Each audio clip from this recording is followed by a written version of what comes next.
Hey, what's up, everybody? Welcome back to another edition of the Jackals pregame lineup video. I am your host and president, Daryl Keith Hendon, aka the Fair Weather Rugby Fan.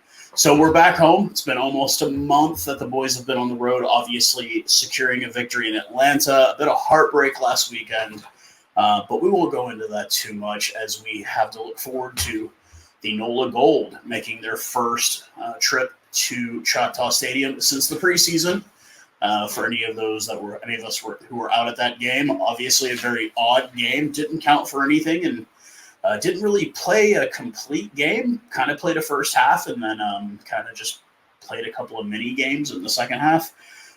Didn't look good at times, but we did get a look at some of the new boys that weekend. There were quite a few guys that actually didn't dress for that game, and there were quite a few guys that we saw play, and then that was it. They went elsewhere as the season started. But before we get started, obviously, we always start with the announcements of the week. Obviously, 5 p.m. kickoff time, 3:30, Lot L. Come on out, bring some drinks. It's been mostly just kind of us sitting in the corner, lawn chairs, drinks, just chopping it up. Hopefully, as we go forward, we can kind of get something a little bit more organized, having some braais going on and grills and whatnot. But it's been good for what we've had so far this season as we kind of build the tailgating community before these games. Also, as we always bring up in all these videos, the Jackal Den merch website is online. Go on there, get something, support your favorite fan club of your favorite Major League Rugby side.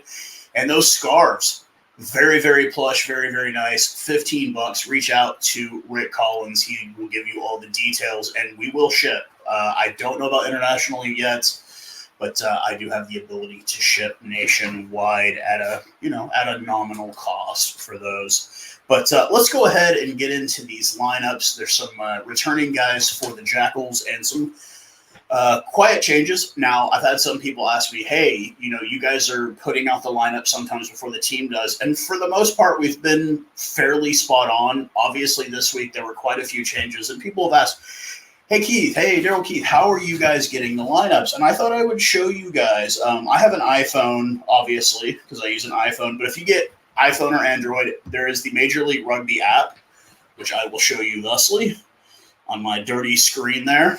And if you go over to fixtures, you can tap on the game and you tap on lineups. And that's how we've been able to get the lineups before games. Now, the lineup that we pulled off of it earlier today ended up being quite a few changes. Like, it still shows Pedro Imhoff starting at scrum half. Obviously, when the team released the lineup later, he was absent from the lineup, and Matt Gordon was no longer in the lineup. So that's how we go on and get that. If any of you guys are curious, and what we'll do is each one of us as Jacqueline members, it's usually me or Rick, we'll check it daily just to wait for them to release a lineup. And it's usually the morning of the day before is usually when we get the lineup. Sometimes we get it that Thursday night. But for the most part, it's been pretty uniform when we get it. And for the most part, we haven't had a whole lot of discrepancies between it and what has gotten on there. The only major discrepancy we've really ever had was it'll show JP Aguirre starting at prop instead of on Pablo Saiz occasionally. But this week there were a few changes. I didn't take down the old one. I just kind of left it up there. And then I put the new one that's been updated by the team up afterwards. But let's go ahead and start by talking about the visiting NOLA Gold. Much like us, they are eliminated from playoff contention with a record of 5-0-9. Last weekend, they lost to DC Glory by a score of 28-15.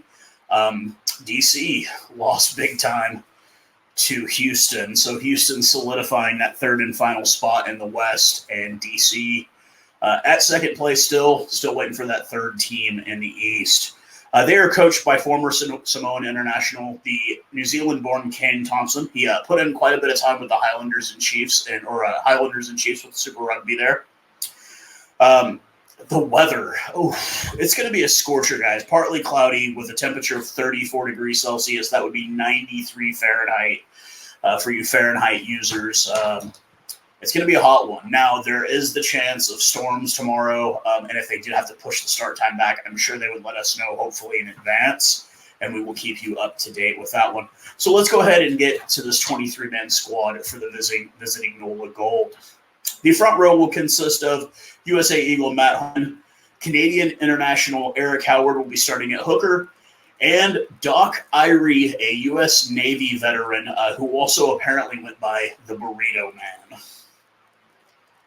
If I get a chance to meet the guy, I got to get the story behind the Burrito Man. Their locks and captain will be USA Eagle Cam Dolan and Liam Hallam Eames. He is a former Crusader and Northland player down there in New Zealand. The flankers will be Penn State alum Malcolm May, Moni Tongoiha. He is a USA Eagle and kind of a veteran of the league. He's been around for quite a bit. And at the very back at number 8 is Masi Koroi. I'm sorry, Masi, if I butcher your name. He is a Fijian-born USA eligible. He had some time with the USA U20s. I think he came here when he was like 11 or 12 or 13. His accent is still sort of there when I found interviews, but nothing too much. Namibian international Damian Stevens will be getting the start at scrum half for the NOLA Gold, and USA eligible Joburg-born Lindenwood grad Reese Bota will be getting the start at fly half, or Botha, as people would say. It's Reese Bota. Scottish veteran, Edinburgh veteran, Dougie Fife will be getting the start at left wing. His opposite will be Harley Wheeler, who is a Life University grad. Much like Atlanta, lots of Life University grads on this squad. Aaron Matthews, he is a USA U20 vet and St. Mary's grad. And Ross Depperschmidt, who is a Flower Mound Marcus grad. Yes, right up the road, just north of Grapevine, just north of the airport there. He will be making a homecoming. And he is an Alabama alum as well. And rounding it all out, former Giltini, former Blue, former NZ U20s, and New Zealand U20s, Jordan Trainer will be the fullback. A 5-3 split coming off the bench for NOLA Gold this weekend. The front row replacements will be Life U alum Alex Lopetti, Auckland-born Samoan U20 player Jared Adams, and Dino Waldron, who is a USA Eagle vet. William Wagsback, he is a University of Louisiana Lafayette and NOLA native, will be a forward replacement. I think he's a lock replacement. And Moni's brother, Osiasi, let's try this. Osiasi Tongoiha, he is the brother of Moni. He will be the last forward replacement. The back replacements will be Italian-born USA eligible Sebastiano Viani, Jack Webster, he's an LSU alum. He was loaned to Dallas last year after our injury issues. I don't think he ever actually played, though, for Dallas. And the last back replacement will be Kenneth Jenkins. He is a Minnesota native and a St. Scholastica alum. I know them for their hockey program. So let's go ahead and head on over and check out the 23-man squad for your Dallas Jackals. The front row will consist of Canadian international Liam Murray, and his opposite will be Los Pumas veteran Juan Pablo Saiz, making his return at hooker, which I found out this week in Argentinian Spanish. Hooker is still hooker, and whenever you're reading out their lineups. But that'll be the 60-plus cap Bennington vet from the URC. That would be Thomas Barabale. He is returning after a broken wrist injury against San Diego way back on April the 22nd. Really good to see that guy back. I would say between him and Natsa are probably the two Argentinian guys I talk to most on social media. They're just both really cool guys to talk to. The formidable duo of future USA Eagle Sam Gola and Lucas Burr at lock. No changes to the flankers, obviously. We get Captain El Granjero Geronimo Gomez Vara. His opposite will be El Bigote himself, Conrad Aurora. And anchoring it all, leading tackler for the whole Major League Rugby, and that would be Namibian international Adrian Boyson. A late change to the scrum half as we get the Norman Machine, the man I've dubbed Hot Wheels, Danny Christensen making his first start on the season. He did start in the scrimmage game, I believe, against NOLA Gold. We're a year removed from that guy scoring a hat trick against us when he played for Utah last year. He had a hat trick in his game against us. And for those of you who, Danny is a Mormon, they eschew the use of caffeine. They're just not keen on it. And I actually am of the personal belief that if you fed Danny Christensen a Red Bull, that man may actually sprout wings. So keep the Red Bull away from Danny unless you want to see him sprout wings. Alejandro Torres will be making his start once again at fly half in the absence of Tijo Elias.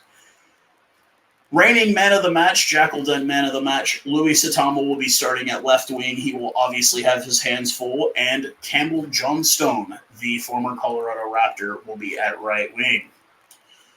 Two Thomases in the center position, Thomas Kubila, recent signee, and Thomas Milanos, who several weeks back had a 2-try game.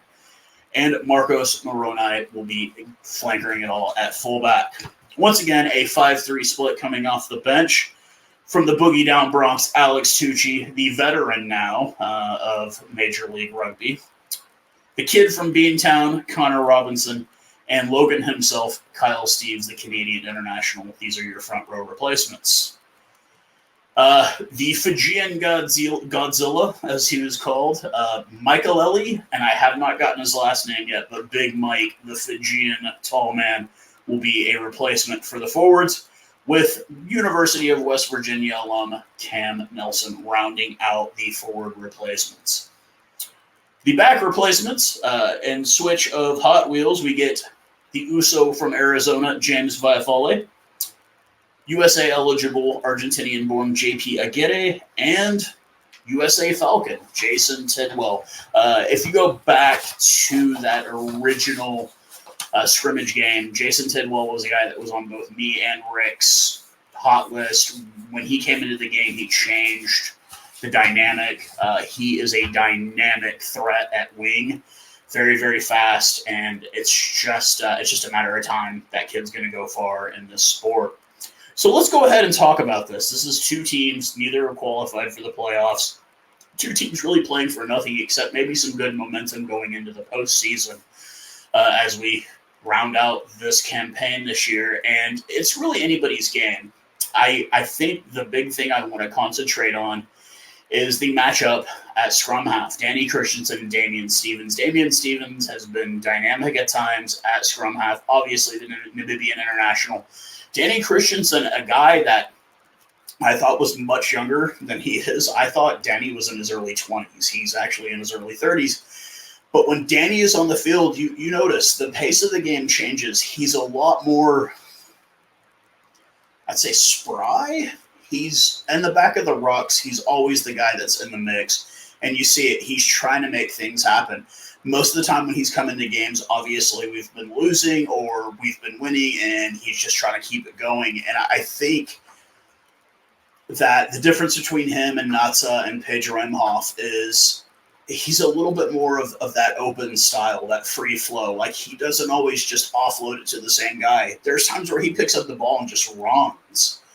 And he has that ability. He has that springiness to him. You watch him run. He's like a kid it's like, don't give that boy soda because he acts crazy. That's Danny Christensen in a nutshell. He's the guy that just, like, he gets the ball and you never know what's going to happen when he's in the back of the rucks.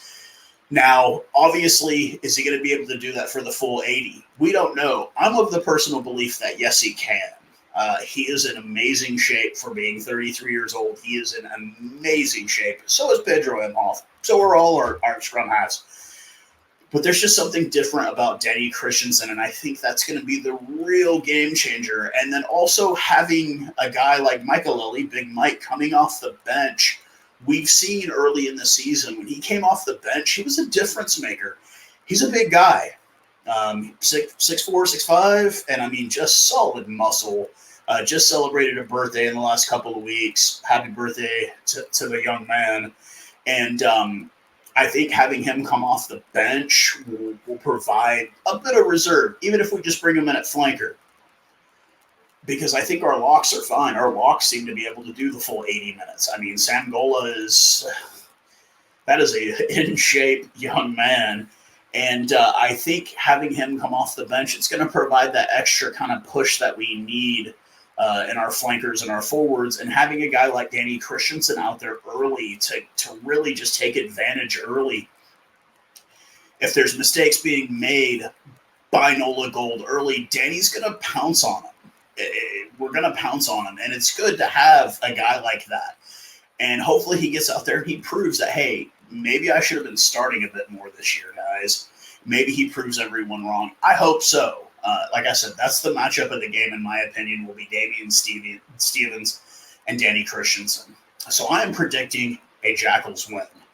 I think that we still got a little bit of juice in the tank. I think we can still win a couple more before the end of the season. And, you know, you can say, oh, a 4-win season, that's still a bit of a disappointment. Compared to where we were at last year, we're light years ahead of where we were last year. This team would probably put up 50 on the Jackals last year. It's just that way. Not to talk bad about any of the guys on the team or anything. I just think that there's a lot more structure on this team. There's a little bit better of a game plan. But I think NOLA is also in the same space. They don't want to end the season on a losing streak either. So I think it should be a great game. Like I said, 5 o'clock kickoff. I hope to see everyone out there. We got 2 more at home, guys. Let's pack this place. Let's let these boys know that we're here for them. Win, lose, draw, we're always here for them. But I hope to see everybody out. And I hope to be able to do a post-game video with Rick where we're talking about a win. Once again, this is the Jackal Den podcast. I'm your host and president. This is made by the fans, for the fans, you guys. Cheers, guys.